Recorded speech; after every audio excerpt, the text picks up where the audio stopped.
En este video vamos a hablar de la segunda ley de Kirchhoff. Ya vimos la primera ley de Kirchhoff, que es la suma de corrientes en un nodo, la suma algebraica de esas corrientes es igual a cero. Para esta segunda ley de Kirchhoff vamos a aplicar la ley o lo que aplicó Kirchhoff es la ley de la conservación de la energía.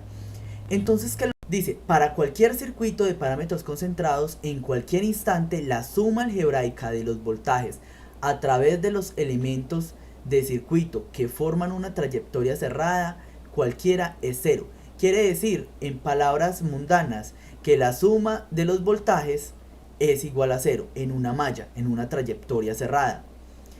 Por ejemplo, en este circuito, miren que aquí tenemos esta fuente y tres resistencias. Entonces la suma de voltajes en este recorrido cerrado debe ser igual a cero. Entonces usted escoge un sentido de rotación para ir tomando la convención. Por ejemplo, aquí entra por el menos, sería menos B sub S más el voltaje de B1 más el voltaje de B3. Y ahí tendríamos que la suma de esos cuatro voltajes debe dar igual a cero, según la ley de Kirchhoff. Pero miren una cosa, por ejemplo, aquí nos definen esta trayectoria cerrada, pero yo en un circuito podría definir más trayectorias cerradas, no solo una. Por ejemplo, en este circuito tenemos esta trayectoria cerrada. En este mismo circuito tenemos otra trayectoria cerrada, pero también podríamos tener externamente esta trayectoria cerrada. Por lo menos para este circuito solo tenemos esas tres opciones. Pero es muy importante que ustedes vean que un circuito puede tener muchísimas trayectorias, para lo cual hay que encontrar una metodología para determinar. Pues obviamente la ley de Kirchhoff se cumple para cualquier trayectoria. Si usted suma estos voltajes exteriores, va a ser igual a cero. La suma de estos voltajes igual a cero. Igual estos voltajes interiores, igual estos voltajes interiores. Hay que tener muy en cuenta eso. Y esta es una ley fundamental. Por ejemplo, aquí, si nosotros tenemos este circuito, eso es una malla con estos elementos.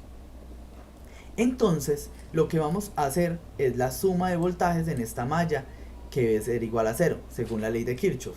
Entonces, vamos a representar ese circuito.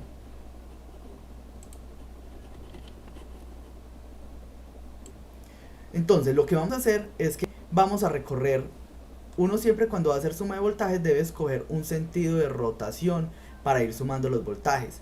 En este caso voy a ir en este sentido de rotación hasta que regrese a este punto. Eso debe ser igual a cero. Me voy a ir por acá, entonces si mi sentido de rotación es el mismo de la flechita, voy a asumir lo positivo.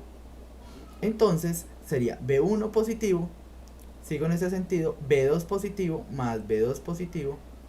Ya encontramos que B3 va en sentido contrario, entonces menos B3. Ya encontramos que B4 va en el mismo sentido, más B4. Y encontramos que B5 va en el sentido contrario, menos B5. Y esto es igual a 0. Esa es la definición de suma de voltajes en una malla igual a 0. Igual ustedes pueden predefinir como la suma de vectores. Esto es un vector, este es otro vector, esto es otro vector, este de acá es otro vector y este de acá es el vector final. La suma de voltajes en todos esos elementos o recorriendo esas trayectorias debe ser igual a 0. Listo, tenemos este circuito.